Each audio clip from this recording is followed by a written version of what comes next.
Hello दोस्तों, नमस्कार। आइए हम लोग ये आज नया चैप्टर शुरू करेंगे जो एडवांस का हम लोग सेशन कर रहे हैं। तो इसमें एडवांस में हम लोग ऑलरेडी आपका ट्रिगो जो है समाप्त कर चुके हैं, प्लस उसके बाद अलजबरा ख़त्म हो चुका है। ये तीसरा चैप्टर होगा एडवांस का, जो कोऑर्डिनेट ज्योमेट्री हम लोग करेंगे इसमें। ठीक, कोऑर्डिनेट ज्योमेट्री, निर्देशांक ज्यामिति के बारे में हम लोग देखेंगे कि सबसे पहले इसका बेसिक जानेंगे, इसके बाद इसमें भी देखेंगे कैसे कैसे क्वेश्चन आता है। सबसे पहले हम लोग इसका थ्योरी समाप्त करेंगे, टोटल थ्योरी पहले करेंगे, और उसके बाद से इसका जो भी पीडीएफ है ना, जो क्वेश्चन जो एनटीपीसी में पूछा गया है प्लस ग्रुप डी में पूछा गया है, टोटल का पीडीएफ आपको मिल चुका है, एप्लीकेशन पे डाउनलोड हो चुका है। अगर नहीं डाउनलोड किए हैं तो उसको जा करके डाउनलोड करके और क्वेश्चन बनाइएगा उसमें। ठीक, पहले हम लोग थ्योरी पढ़ेंगे, पूरा थ्योरी कवर करेंगे, उसके बाद से जो भी क्वेश्चन आया हुआ है क्वेश्चन को हम लोग करेंगे। ठीक, अगर आप यूट्यूब पे अगर हमें आप जुड़ना चाहते हैं एप्लीकेशन पे, तो एप्लीकेशन पे जाकर के आप जुड़ सकते हैं। एप्लीकेशन पे क्लास चल रहा है एनटीपीसी सीबीटी 2 का और ग्रुप डी का कंबाइंड क्लास चल रहा है आपका, जो पूरे थ्योरी के साथ और जितने भी क्वेश्चन पूछा हुआ है क्वेश्चन के साथ चल रहा है, तो उसको आप ज्वाइन कर सकते हैं। तो अगर आप इस क्लास को ज्वाइन करना चाहते हैं तो एप्लीकेशन पे जाइए और आप गूगल प्ले स्टोर से एप्लीकेशन डाउनलोड कर सकते हैं। एप्लीकेशन पे 2 बैच चल रहा है अभी आपका। एक जो है ये बेसिक मैथ का बैच चल रहा है, जो एनटीपीसी ग्रुप डी का मेन टारगेट रखा गया है, वैसे आपका एसएससी में भी ये काम आएगा। ठीक, तो ये एक बैच चल रहा है जिसमें एडवांस अर्थमेटिक दोनों साथ साथ में चल रहा है, और प्लस एक टेस्ट बैच भी चल रहा है। टेस्ट बैच आपका चल रहा है एप्लीकेशन पे, तो टेस्ट बैच भी ज्वाइन करना चाहते हैं तो ज्वाइन कर सकते हैं। सबका जो है आप डिस्क्रिप्शन में भी जाकर वहाँ से एप्लीकेशन डाउनलोड करके, डिस्क्रिप्शन में एप्लीकेशन का लिंक डला हुआ है, वहाँ से डाउनलोड करके और जा करके आप ज्वाइन कर सकते हैं। ठीक, एप्लीकेशन पे ये सारी क्लासेस चल रही है आपका। ठीक, तो चलिए आइए हम लोग अभी इसमें देखेंगे कोऑर्डिनेट ज्योमेट्री को स्टार्ट करेंगे। ये जो होगा हमारा कोऑर्डिनेट ज्योमेट्री का पहला क्लास होगा, जिसमें बेसिक चीज़ अब आज हम लोग सीखेंगे। कोऑर्डिनेट ज्योमेट्री के बारे में बेसिक चीज़ हम लोग इसमें सीखेंगे। ठीक, तो चलिए आइए स्टार्ट करते हैं। देखिए, कोऑर्डिनेट ज्योमेट्री, निर्देशांक ज्यामिति इसको हिंदी में बोला जाता है। सबसे पहले हम लोग चतुर्थांश के बारे में समझेंगे, क्वाड्रेंट के बारे में कि चतुर्थांश क्या होता है, क्योंकि डायरेक्ट क्वेश्चन पूछा गया है चतुर्थांश से भी। ठीक, तो देखिए इसमें होता क्या है कि ये एक क्षैतिज लाइन रहता है और एक उदग्र लाइन रहता है, एक सीधा लंबवत लाइन रहता है, एक क्षैतिज लाइन रहता है। तो क्षैतिज वाले लाइन को हम लोग एक्स एक्सिस बोला जाता है, एक्स अक्ष बोला जाता है, और जो लंबवत लाइन रहता है इसको वाई एक्सिस यानी वाई अक्ष बोला जाता है। जहाँ पे ये लोग कटते हैं इसको मूल बिंदु ओ से डिनोटेड किया जाता है, इसको बोला जाता है मूल बिंदु ओ बोला जाता है। ठीक, अब इसमें ध्यान रखिए कि ये दाहिने साइड जब जाएंगे ना, तो दाहिने साइड पे इस पे जो है एक्स पॉजिटिव होता है, और बाएं साइड जब आएंगे ना तो इधर एक्स क्या होता है, निगेटिव होता है। वैसे ही वाई एक्सिस में जब ऊपर जाएंगे तो वाई पॉजिटिव होगा, और नीचे आएंगे तो वाई क्या होगा, हमारा निगेटिव हो जाएगा, वाई डैश हो जाएगा। ठीक, तो ये बात सबसे पहले आप समझ गए कि जो क्षैतिज लाइन रहता है उसे हम एक्स एक्सिस, और जो लंबवत लाइन रहता है इसे वाई एक्सिस बोला जाता है। जहाँ पे कट करते हैं उसे हम क्या बोलते हैं, मूल बिंदु बोलते हैं। इसका निर्देशांक के बारे में चर्चा हम लोग आगे करेंगे अभी।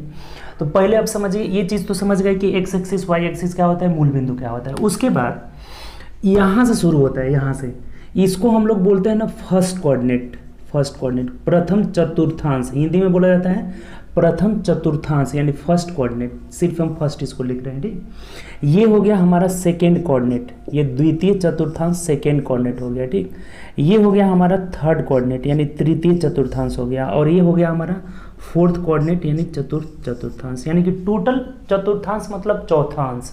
जब ये कट करते हैं ना तो 4 भागों में डिवाइड करते हैं, तो ये प्रथम चतुर्थांश, द्वितीय चतुर्थांश, तृतीय, हमेशा यहाँ से शुरू होगा, ये बात ध्यान रखिएगा। प्रथम चतुर्थांश जो होगा उसमें एक्स भी पॉजिटिव होगा, वाई भी पॉजिटिव होगा। देखिए ये लाइन भी पॉजिटिव है, ये लाइन इसमें यहाँ लिख सकते हैं कि ये पॉजिटिव है और इधर ये निगेटिव है, और ऊपर वाई एक्सिस जो है पॉजिटिव है और नीचे वाई एक्सिस क्या है, हमारा निगेटिव है। इतना बात आप लोग पहले आप समझ लीजिए, उसके बाद से कॉपी करिएगा, पूरा लिखते भी चलिएगा। ठीक, अब चलिए आते हैं, इतना समझ लीजिए कि फर्स्ट कोऑर्डिनेट है, सेकेंड कोऑर्डिनेट है, थर्ड कोऑर्डिनेट है और ये फोर्थ कोऑर्डिनेट है। अब चलिए कि ये पॉजिटिव है और ये भी पॉजिटिव है, अर्थात इसमें जो भी निर्देशांक होगा, जो भी बिंदु होगा, उसका जो निर्देशांक होगा ना, एक्स भी पॉजिटिव आएगा और वाई भी पॉजिटिव आएगा। एक्स भी पॉजिटिव होगा और वाई भी क्या होगा हमारा पॉजिटिव होगा। अभी आगे बताएंगे कि इसको क्या कहते हैं, इसको क्या कहते हैं। नीचे यहाँ लिखे भी हैं कि किसी बिंदु P, जैसे मान लीजिए ये एक बिंदु है, तो इसको हम लोग बोला जाता है भुज, और इस जो दाहिने साइड बाएं साइड यानी x के मान को भुज बोला जाता है और y के मान को कोटि या भुजमान बोला जाता है। ठीक, ये भी क्लियर हो गया। तो जो हमारा पॉइंट फर्स्ट कोऑर्डिनेट में होगा उसका भुज भी पॉजिटिव होगा और भुजमान भी क्या होगा पॉजिटिव होगा। ठीक, क्लियर। x का भी मान पॉजिटिव, y का भी मान क्या होगा पॉजिटिव होगा। अब आते हैं सेकेंड कोऑर्डिनेट। तो सेकेंड कोऑर्डिनेट में देखिए y पॉजिटिव है लेकिन x निगेटिव है, यानी x का मान यानी भुज का मान निगेटिव होगा और भुजमान यानी कोटि का मान क्या होगा आपका पॉजिटिव होगा। ये भी क्लियर हो चुका है। थर्ड कोऑर्डिनेट में आते हैं तो x भी निगेटिव है, y भी निगेटिव है, नीचे y भी निगेटिव होगा, इधर x भी निगेटिव, यानी दोनों का दोनों निगेटिव होगा, x भी निगेटिव y भी निगेटिव, भुज भी निगेटिव भुजमान भी निगेटिव होगा। फिफ्थ कोऑर्डिनेट में फोर्थ कोऑर्डिनेट में आएंगे, जब फोर्थ में आएंगे तो x पॉजिटिव होगा y निगेटिव होगा, यानी कि पॉजिटिव और ये हो जाएगा हमारा निगेटिव होगा। ये जो है हमारा चारों चतुर्थांश में कोई भी बिंदु लेंगे तो वो बिंदु को किस में कौन पॉजिटिव होगा ये चीज़ क्लियर हो गया। इससे डायरेक्ट क्वेश्चन भी आया हुआ है, क्वेश्चन पूछ दिया हुआ है, कोई बिंदु दे देगा बोलेगा कि इस चतुर्थांश में है, ऐसे पूछा हुआ है। ठीक, तो अभी चलिए पहले फिर से एक बार समझते हैं कि इसमें दोनों का दोनों फर्स्ट कोऑर्डिनेट में दोनों पॉजिटिव होता है, सेकेंड कोऑर्डिनेट में x negative y positive, third coordinate में दोनों का दोनों निगेटिव होता है और फोर्थ कोऑर्डिनेट में x पॉजिटिव होता है और y क्या होता है निगेटिव होता है। इतना सब चीज़ क्लियर। जैसे मान लीजिए सिंपल एक क्वेश्चन दे दे हमें, ये एक क्वेश्चन लिख लीजिएगा कि -3 4 किस चतुर्थांश में है, किस कोऑर्डिनेट में है, ये पूछ देगा हमें कि किस चतुर्थांश में है, बताइए आप चतुर्थांश में है। अगर ऐसा क्वेश्चन आया हुआ है, पूछा हुआ है कि -3 4 किस चतुर्थांश में है, तो आपको अभी क्या बताए थे कि x negative y positive, x negative y positive देखिए किस कोऑर्डिनेट में होता है सेकेंड कोऑर्डिनेट में। तो ये जो बिंदु आएगा, ये बिंदु ये किस कोऑर्डिनेट में होगा तो द्वितीय चतुर्थांश में होगा, सेकेंड कोऑर्डिनेट में, यही आंसर हो जाएगा। ऑप्शन में दिया रहेगा कि प्रथम चतुर्थांश, द्वितीय चतुर्थांश, तृतीय चतुर्थांश किस में है। तो ये जो पॉइंट है हमारा -3 4 यानी कि x निगेटिव y पॉजिटिव किस कोऑर्डिनेट में होता है सेकेंड कोऑर्डिनेट में होता है। ये बात क्लियर हो चुका है। x को हम लोग ये जो पॉइंट लिखे हुए हैं ये भी बहुत मोस्ट इंपॉर्टेंट है कि x को भुज बोला जाता है तथा y को कोटि या भुजमान बोला जाता है। ठीक, तो चलिए इतना कॉपी करिए, फिर आगे की तरफ हम लोग बढ़ते हैं। इतना चीज़ आपको पता होना चाहिए, ये बेसिक चीज़ है आपका कोऑर्डिनेट ज्योमेट्री का। ठीक, तो चलिए इसको लिखिए। ये क्वेश्चन आया हुआ है, इस टाइप का क्वेश्चन पूछा हुआ है किस चतुर्थांश में, कोई भी पूछेगा। जैसे मान लीजिए पूछा -3 4 किस कोऑर्डिनेट में है, तो दोनों माइनस किस में होता है थर्ड में, तो ये पॉइंट हमारा किस में हो जाएगा थर्ड कोऑर्डिनेट में हो जाएगा। ठीक, तो ऐसे क्वेश्चन आएगा आपका। ठीक, चलिए कॉपी कर लीजिए। चलिए अगले कंसेप्ट की तरफ बढ़ते हैं हम लोग। अब इस पर ध्यान दीजिएगा, डिस्टेंस फार्मूला काफ़ी महत्वपूर्ण है आपका, बहुत मोस्ट इंपॉर्टेंट है डिस्टेंस फार्मूला, क्योंकि ये कोऑर्डिनेट ज्योमेट्री में बहुत जगह अप्लाई होता है। ठीक, डिस्टेंस फार्मूला किसी भी दो बिंदुओं के बीच की दूरी निकालना हो, डिस्टेंस बिटवीन 2 पॉइंट, तो कैसे हम लोग निकालते हैं। ठीक, तो देखिए ध्यान दीजिएगा कि बिंदु P जैसे कभी भी निर्देशांक रहेगा तो x y से ही डिनोटेड होगा। दो बिंदु रहेगा, दो बिंदु जैसे मान लीजिए एक P है और ये Q है, तो इसका कुछ भी निर्देशांक 2 3 दिया रहेगा, इसका दिया रहेगा मान लीजिए 3 4 दिया रहेगा। तो ये निर्देशांक जब भी दिया रहेगा ना तो इसका पॉइंट का x कोऑर्डिनेट y कोऑर्डिनेट दोनों का मान, भुज और भुजमान दोनों हमेशा दिया रहेगा। ठीक, अब पूछेगा कि इसके बीच की दूरी क्या होगी, डिस्टेंस फार्मूला। तो ये डिस्टेंस फार्मूला जो होता है ना बहुत जगह अप्लाई होता है। त्रिभुज में भुजा निकालने के लिए, चतुर्भुज में भुजा निकालने के लिए, किसी भी भुजा जैसे ए बी भुजा, मान लीजिए ये त्रिभुज है आपका, त्रिभुज ए बी सी है, ए बी सी, और तीनों का निर्देशांक दिया हुआ है, बोलेगा कि ए बी की लंबाई निकालिए, बी सी की लंबाई निकालिए। चाहे यह त्रिभुज कैसा है चेक करिए कि कैसा त्रिभुज है, समबाहु त्रिभुज है, विषमबाहु त्रिभुज है या समद्विबाहु त्रिभुज है, तो कैसे चेक करेंगे। तो अगर तीनों भुजा हमारा बराबर आ जाए, इसका डिस्टेंस निकालेंगे, इसका डिस्टेंस, तीनों डिस्टेंस इक्वल हो जाएगा तो समबाहु त्रिभुज होगा। ठीक, ये वाला कौन सा त्रिभुज होगा, समबाहु त्रिभुज होगा। अगर दो भुजा बराबर हो जाएगा तो समद्विबाहु त्रिभुज होगा, कोई बराबर नहीं होगा तो क्या हो जाएगा आपका, तो विषमबाहु त्रिभुज होगा। इसी तरह से समकोण त्रिभुज कैसे चेक करेंगे, तो दो भुजाओं के डिस्टेंस फार्मूला से भुजा निकालना पड़ेगा, और दो भुजाओं के वर्गों का योग तीसरे के बराबर हो जाए तो समकोण त्रिभुज होगा। तो इन सब क्वेश्चन के लिए हमें डिस्टेंस फार्मूला जानना बहुत जरूरी है। तो डिस्टेंस फार्मूला देखिए, डिस्टेंस फार्मूला दो होता है, जैसे पहला है कोई बिंदु P, इसका निर्देशांक है x1 y1 तथा Q x2 y2 के बीच की दूरी। जैसे मान लीजिए एक P यहाँ बिंदु हो गया, इसका निर्देशांक हो गया x1 y1 हो गया, ठीक। एक Q यहाँ पे बिंदु हो गया, इसका निर्देशांक हो गया आपका क्या, तो x2 y2 हो गया, ठीक, x2 y2। तो दोनों के बीच की दूरी ये PQ जो हो जाएगा ना, PQ, तो PQ इज इक्वल टू होता है x1 माइनस x2 का whole square plus y1 minus y2 का होल स्क्वायर। अब कहीं कहीं आप देखिएगा कि x2 पहले लिखा रहेगा, तो आप x1 में से x2 को घटाइए, x2 में से x1 को घटाइए, जब वर्ग करेंगे तो कोई फर्क नहीं पड़ता है। तो आप सीधा याद रखिए कि PQ is equal to x1 minus x2 का whole square plus y1 minus y2 का होल स्क्वायर, यानी x निर्देशांक के अंतर का वर्ग प्लस y निर्देशांक यानी कोटि के अंतर का वर्ग और भुज के अंतर, दोनों के वर्गों का अंतर को क्या करते हैं, जोड़ देते हैं, ठीक। अब उसका वर्गमूल निकाल लेंगे, वही हमारा डिस्टेंस फार्मूला है आपका, ठीक। ये बात समझ गए होंगे, कोई दिक्कत नहीं। Distance formula root under x1 minus x2 का whole square plus y1 minus y2 का होल स्क्वायर। दूसरा कहता है ना कि मूल बिंदु से ये वाला दूरी हम निकाल लिया। अब मूल बिंदु से, जैसे मान लीजिए कि आपको ऐसे बताए ना कि इसी को हम लोग मूल बिंदु बोलते हैं, तो मूल बिंदु का निर्देशांक 0 0 होता है।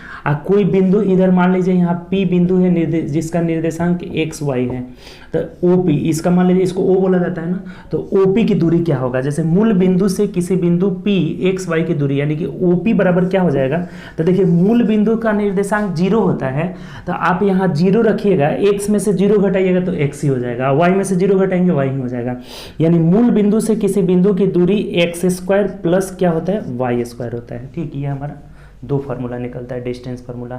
अगर मूल बिंदु से बोलेगा तो कोई टेंशन ही नहीं लेना है, मूल बिंदु का निर्देशांक 0 0 यानी कि x square plus y square हो जाएगा।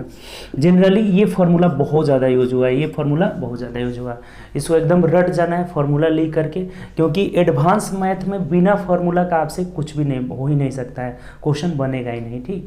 तो ये वाला फार्मूला सब क्या करना है, रट जाना है, ठीक। तो चलिए आगे अब बढ़ते हैं, इस पर क्वेश्चन भी देखते चलिए, एक दो क्वेश्चन भी एग्जाम्पल के तौर पर हम लोग देखते चलते हैं जो ग्रुप डी वगैरह में आया हुआ है, ठीक। तो चलिए एक क्वेश्चन कर लेते हैं इसमें।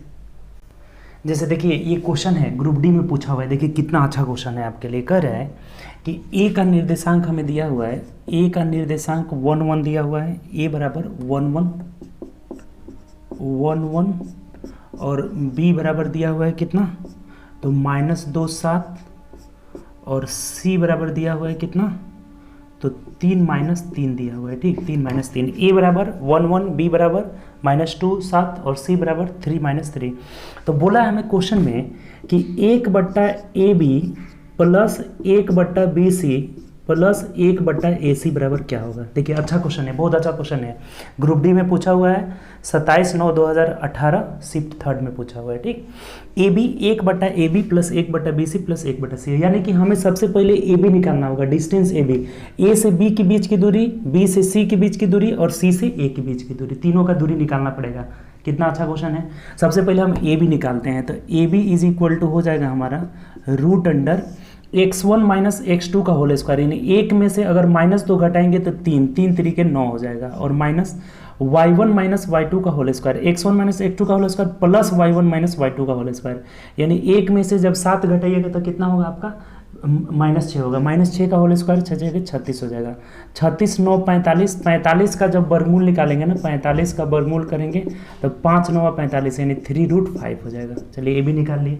अब यहाँ से BC निकाल लीजिए, तो BC is equal to root under, अब x1 माइनस x2 का होल स्क्वायर, तो -2 में से -3 घटाएंगे, -5 का होल स्क्वायर 25 हो जाएगा, प्लस y1 माइनस y2 का होल स्क्वायर, तो 7 में से -3 घटाइएगा तो माइनस माइनस प्लस यानी जुड़ जाएगा, तो 7 3 10 10 दागे कितना हो जाएगा, 100 हो जाएगा, यानी 125 निकल गया। 125 का मतलब 25 5 125, यानी 5√5 हो जाएगा, ठीक। अब उसके बाद से निकालिए AC का मान, तो AC मतलब इसमें ये लगाना है फार्मूला, तो 1 में से 3 घटाएंगे -2 का होल स्क्वायर 2 दूनी के 4 हो जाएगा, प्लस फिर 1 में से -3 घटाइएगा, 1 में से घटाना है -3 तो ये माइनस माइनस प्लस यानी 4 हो जाएगा, तो 4 चौके हमारा कितना हो जाएगा, 16 हो जाएगा, तो 16 और 4 20 हो गया, 20 का मतलब 5 चौके 20 होता है, 5 चौके 20 यानी 2√5 हो जाएगा, ठीक, 2√5। अब देखिए सब निकल चुका है, अब कुछ नहीं है, यहाँ पे मान रख देना है, 1/AB का मान कितना है 3√5 है,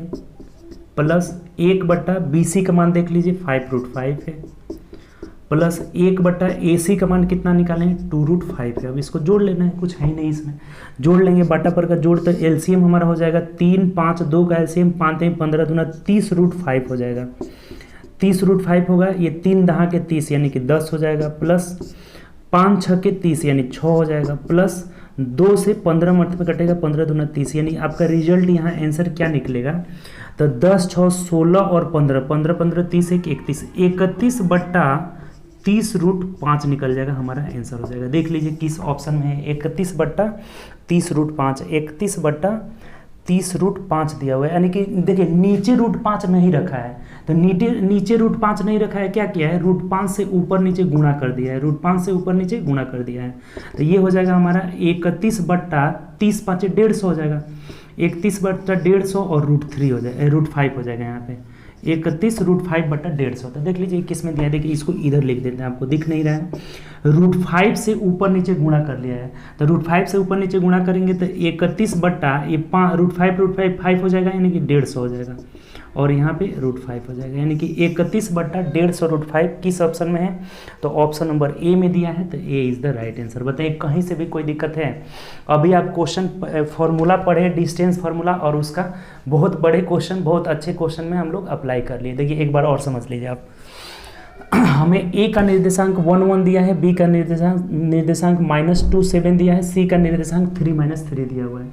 कह रहा है कि 1/AB, ये पूछा हुआ है कि 1/AB plus 1/BC plus 1/AC बराबर क्या होगा।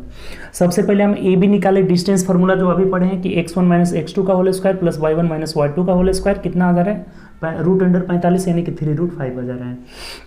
BC निकाल लिए तो x1 - x2 का होल स्क्वायर यानी कि 3 2 5 5 25 हो जाएगा, और 7 में से -3 करेंगे 10 10 दहा के 100 यानी 125 वर्गमूल 5√5 हो जाएगा।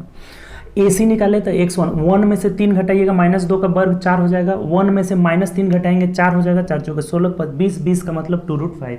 अब यहाँ रख के जोड़ लिए तो हमारा आ रहा था 31/30√5, तो ऑप्शन में नीचे √5 नहीं रखा है, तो ऊपर नीचे √5 से गुणा कर लिए, तो ऑप्शन हमारा ए मिल जा रहा है, 31/150√5 हो जाएगा। कोई दिक्कत इसमें? बहुत बढ़िया क्वेश्चन है, ग्रुप डी में पूछा हुआ है। चलिए आगे बढ़ते हैं नेक्स्ट थ्योरी की तरफ। चलिए आगे बढ़ते हैं, अब अगले कंसेप्ट को हम लोग समझते हैं। देखिए अगला जो कंसेप्ट हमारा है ना, कि किसी दो बिंदुओं को मिलाने वाली रेखा को किसी तीसरी भुजा अगर इंटरसेप्ट करती है, प्रतिच्छेद करती है, तब क्या होता है। जैसे मान लीजिए कि ये एक हमारा Q पॉइंट है और एक R पॉइंट है, ये R पॉइंट है, इसका निर्देशांक हमारा x1 y1 है और इसका निर्देशांक x2 y2 है। इसको मिलाने वाली रेखा को एक अन्य बिंदु यहाँ पे P है जो m/n में डिवाइड करता है, m/n में बांटता है, तो बोलता है कि P का निर्देशांक क्या होगा। यहाँ से बोलेगा कि P का निर्देशांक क्या होगा। ठीक, तो देखिए आपको एक बात बताते हैं, रटने की ज़रूरत नहीं पड़ेगी। ठीक, बहुत आसानी से हम लोग इस कंसेप्ट को समझेंगे। देखिए यहाँ लिख देते हैं P और यहाँ लिख दिए Q। ठीक, नहीं QR है ना, QR, ये पॉइंट हमारा हो गया Q और ये पॉइंट हो गया हमारा R हो गया।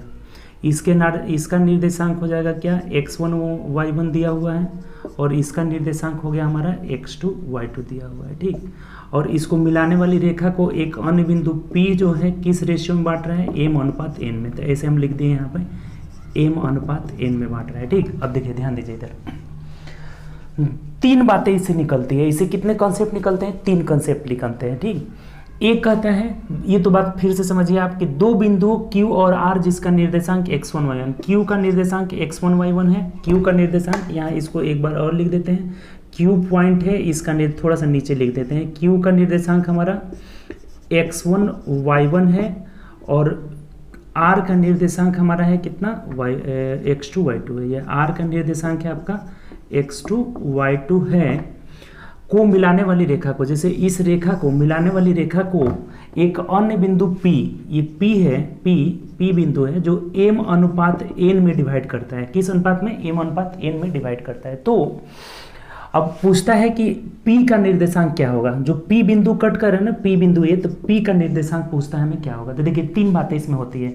पहला पॉइंट क्या होता है कि यदि P जो है अंतः विभाजित करता है, ये जो P पॉइंट हमारा अंदर की ओर है, तब क्या होगा, आप P पॉइंट अगर बाहर की ओर है, बाह्य विभाजित करें तब क्या होगा, अगर P पॉइंट जो है Q और R का मिड पॉइंट हो जाए, मध्य बिंदु हो जाए, तब क्या होगा। तीनों कंसेप्ट अलग अलग होता है, तीनों को समझिए आप कि अगर बाह्य विभाजित हो, अंतः, पहले अंतः समझेंगे कि यदि अंतः विभाजित होता है तो mx2 प्लस nx1, p का निर्देशांक हमारा हो जाएगा mx2 प्लस nx1 बटा m प्लस n, और ये भुज हो गया, x मतलब भुज हो गया, अब भुजमान हो जाएगा my2 प्लस ny1 बटा m प्लस n हो जाएगा।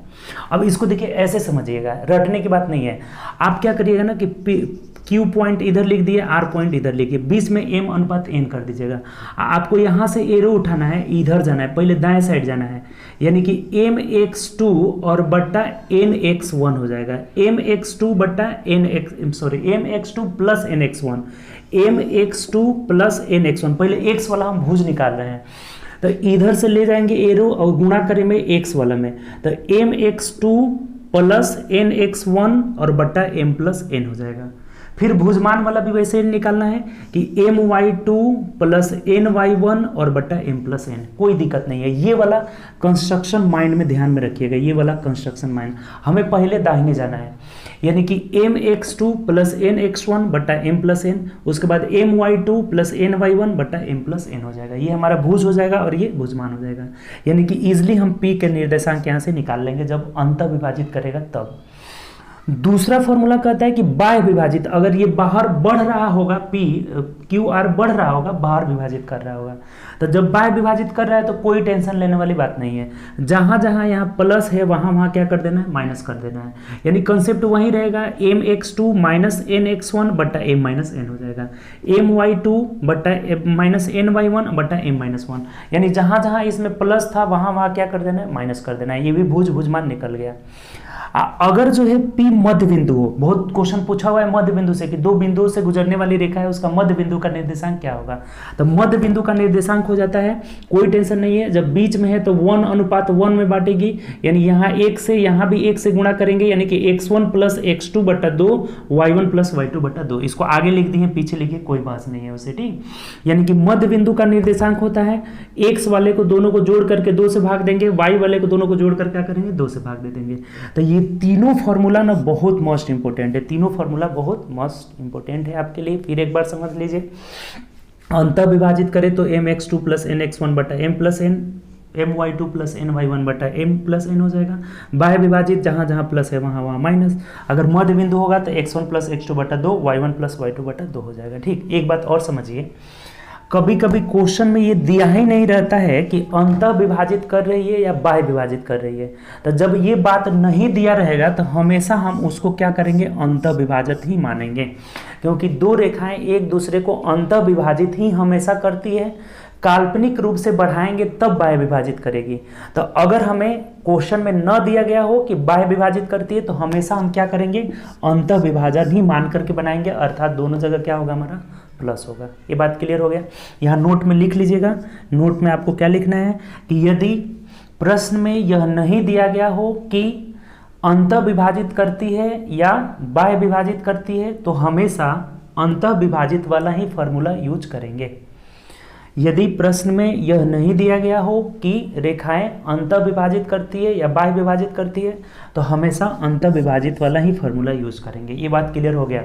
इससे बहुत ज़्यादा क्वेश्चन पूछा गया है, ठीक। इससे कम से कम हम अभी 2 से 3 क्वेश्चन करेंगे, ठीक, ये आपको पूरा ये कन्फर्म हो जाए, क्योंकि बहुत ज़्यादा क्वेश्चन ग्रुप डी में पूछा हुआ है। तो अभी 2-3 क्वेश्चन हम लोग ग्रुप डी का इसमें करेंगे। देखिए कैसे पूछा हुआ है क्वेश्चन। जैसे देखिए ये क्वेश्चन हमें पूछा हुआ है, ये भी ग्रुप डी में पूछा हुआ है। देखिए नीचे कह रहा है कि उस बिंदु के निर्देशांक क्या होगा जो -7, 6 जो -7, 6 और 50 को जोड़ने वाली रेखाखंड को 1:3 में, इस जोड़ने वाली रेखाखंड को किस रेशियो में बांटती है, तो 1:3 में बांटती है। कभी भी अगर ऐसा क्वेश्चन आए ना तो देखिए आपको कुछ नहीं करना है, ठीक। क्वेश्चन बोला, फिर से क्वेश्चन पढ़िए। उस बिंदु का निर्देशांक क्या होगा जो -7, 6 और 5, 0 के जोड़ने वाले रेखाखंड को आंतरिक रूप से 1:3 में विभाजित करती है, अंत विभाजित करती है, हमें बोला हुआ है। तो क्या बताया आपको कि आंतरिक विभाजित करेगी तो mx2 + nx1 बटा m + n, my2 + ny1 बटा m + n हो जाएगा। और इसका कोई टेंशन नहीं लेना है, फॉर्मूला याद रहे या ना रहे, आपको ऐसे सजा कर लिख देना है, x1 y1 इधर, x2 y2 इधर कर लेना है। आप बीच में m/n यानी 1:3 में बांट रहा है तो इसको ऐसे लिख देना है। क्या बोले थे कि दाहिने एरो ले जाना है, यानी mx2 तो 5 एकम 5 हो जाएगा, प्लस mx2 + nx1 हो जाता है, तो इस 7 तरीके -21 हो जाएगा। यहाँ 7 में गुणा करेंगे -7 में 3 से तो -21 हो जाएगा, बटा m + n यानी कि ये 4 हो जाएगा। ये हो गया हमारा, निकल गया x का मान। y का मान वैसे ही निकलेगा, my2 यानी कि 1 में 0 से गुणा करेंगे 0 प्लस my2 प्लस ny1 हो जाएगा, यानी कि 18 हो जाएगा, प्लस 18 और बट्टा m + n यानी कि 4 हो जाएगा। देखिए कितना आसानी से निकल गया। ये 21 में से 5 जाएगा यानी कि 16 हो जाएगा। कितना हो जाएगा? -16 हो जाएगा। 5 में से हमें 21 घटाना है तो -16/4 और कोमा ये हो जाएगा 18/4 हो जाएगा, 18/4 तो ये -4 हो जाएगा। और ये 4 चौके 16, 4 × 5 = 20 यानी कि -4, 4.5 हो जाएगा। देखिए ऐसे ही ऑप्शन दिया हुआ है कि -4, 4.5 ऑप्शन नंबर बी में दिया है, तो B is the right answer. बताइए कहीं से भी कोई समस्या है आपको? फॉर्मूला याद रहे या ना रहे, ऐसे सजा कर देखना है। mx2 + nx1 बटा m + n, my2 + ny1 बटा m + n हो जाएगा। तो हमारा क्या आ गया? 4 4.5 हो जाएगा। पी बिंदु, जो भी यहाँ पे बिंदु रहेगा जो m 1:3 में बांटेगा उसका निर्देशांक निकलेगा। कोई दिक्कत इसमें? चलिए आगे बढ़ते हैं अगले क्वेश्चन की तरफ। इसमें कम से कम 4 क्वेश्चन करेंगे हम लोग। देखिए अगला क्वेश्चन हमारा कह रहा है कि एक बिंदु किसी रेखा को बिंदु 4,5 दिया हुआ है और एक दिया हुआ है कि आपका तो -3,3 दिया हुआ है को जोड़ने वाली रेखा, इसको जोड़ने वाली रेखा को किस रेशियो में बांटती है? 2:3 में बांटती है। 2:3 के अनुपात में आंतरिक विभाजित करती है, ये भी आंतरिक विभाजित करती है। तो बिंदु का निर्देशांक क्या होगा? कोई टेंशन नहीं है। क्या बोले कि mx2 जाना है, यानी कि इधर से दाहिने जाना है सबसे पहले, यानी कि 3 दूना -6 प्लस ny(x1) हो जाएगा। mx2 + nx1 यानी 4 × 3 = 12 हो जाएगा, और बट्टा m + यानी 3 दूनी 5 हो जाएगा। ये हो गया हमारा x निकल गया। y ऐसे ही निकलेगा, my2 + ny1 यानी कि 3 दूना 6 हो जाएगा प्लस में, और इधर 5 × 3 = 15 हो जाएगा, और बट्टा 3 × 2 = 5 हो जाएगा। देखिए सिंपल सा बात हो गया।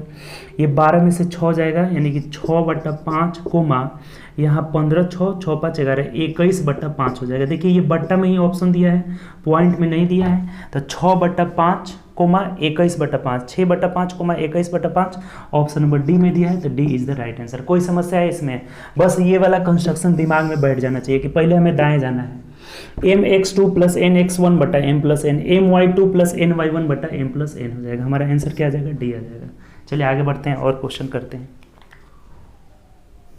जैसे देखिए अगला क्वेश्चन है हमारा, ये भी देखिए ये 2 एग्जाम में पूछा हुआ है। एक आरआरबी ग्रुप डी में पूछा हुआ है, आरआरबी आरपीएफ कांस्टेबल वाला में पूछा हुआ है। आरपीएफ कांस्टेबल में कह रहा है हमें, एक 2018-2019 से पूछा हुआ है कि एक बिंदु के निर्देशांक, 2 बिंदु दिया हुआ है, उसका निर्देशांक दिया हुआ है। एक -19 दिया हुआ है और एक दिया हुआ है आपका 11 दिया हुआ है। ठीक, आराम से इसे सजा लेना है।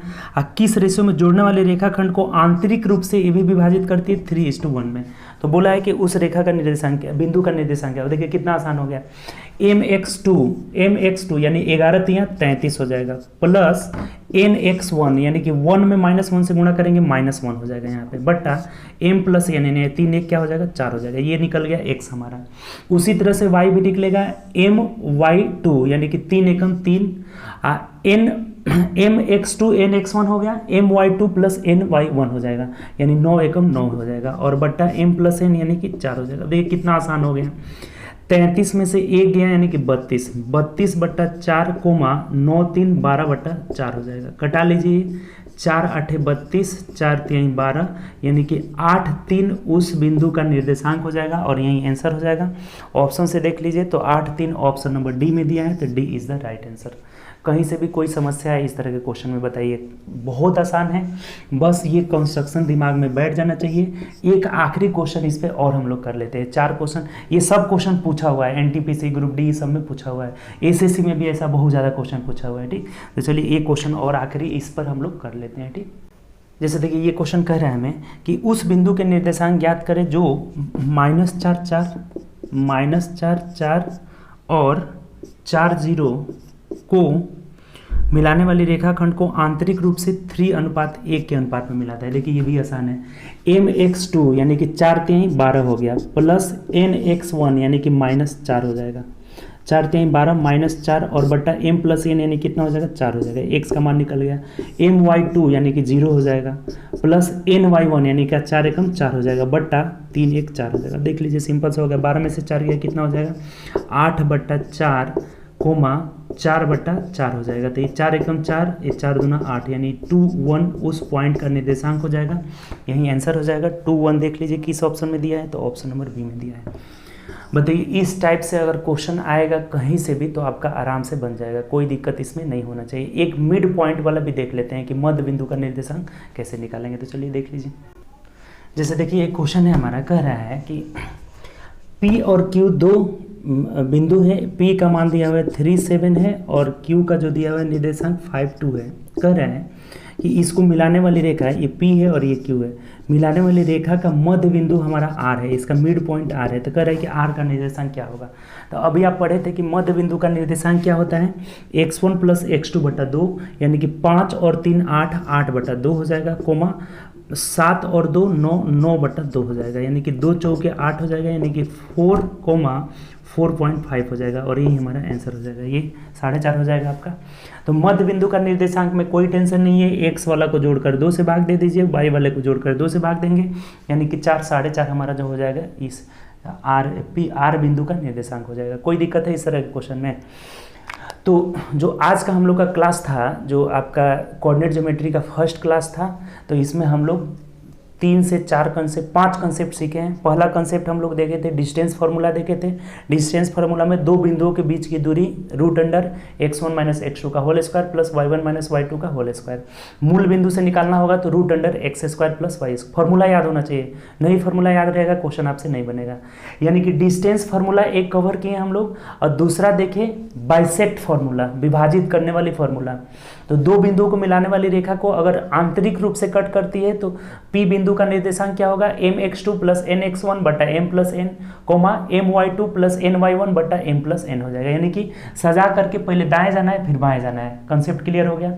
अगर बाह्य विभाजित करेगी तो जहां जहां प्लस वहां माइनस हो जाएगा, यानी mx2 - nx1/m - n और my2 - ny1/m - n हो जाएगा। अगर मिड पॉइंट का निकालना होगा तो x1 + x2/1 और कोमा 2 हो जाएगा, x1 + x2/2 coma y1 + y2/2। यानी कि टोटल हम लोग इसमें दो कंसेप्ट अभी तक सीखे, एक डिस्टेंस फार्मूला, एक बाइसेक्ट फार्मूला। डिस्टेंस फार्मूला में 2 फार्मूला, बाइसेक्ट फार्मूला में हम लोग 3 फार्मूला देखें। आंतरिक रूप से विभाजित करें, बाह्य रूप से विभाजित करें और मिड पॉइंट हो। ठीक, तो ये 2 कंसेप्ट सीखे। अगले क्लास में हम लोग इससे आगे पढ़ेंगे।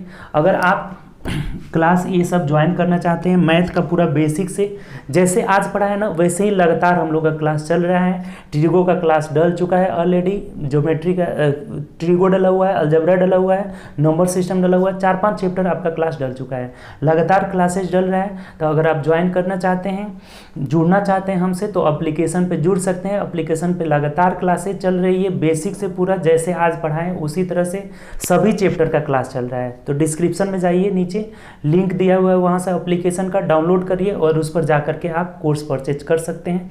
सब इन्फॉर्मेशन उस पर दिया गया है और जाकर आप परचेज करिए। और जो प्रॉब्लम हो रहा है उसमें नंबर भी है, आप कॉल कर सकते हैं उससे। ठीक, तो चलिए हम लोग अगले क्लास में मिलेंगे, जो कोऑर्डिनेट ज्योमेट्री का नेक्स्ट क्लास में मिलेंगे अगले कॉन्सेप्ट के साथ और अगले फॉर्मूला क्वेश्चन के साथ। ऐसे ही कॉन्सेप्ट क्वेश्चन करते जाएंगे। और जो क्वेश्चन एनटीपीसी का आपको दिए हैं, जो पीडीएफ डला हुआ है उस पर, उसको भी बनाते चलिएगा। लास्ट में उसका सबका डिस्कशन करा देंगे, उसमें आंसर भी दे दिए हैं। ठीक, तो चलिए ओके बाय, टेक केयर।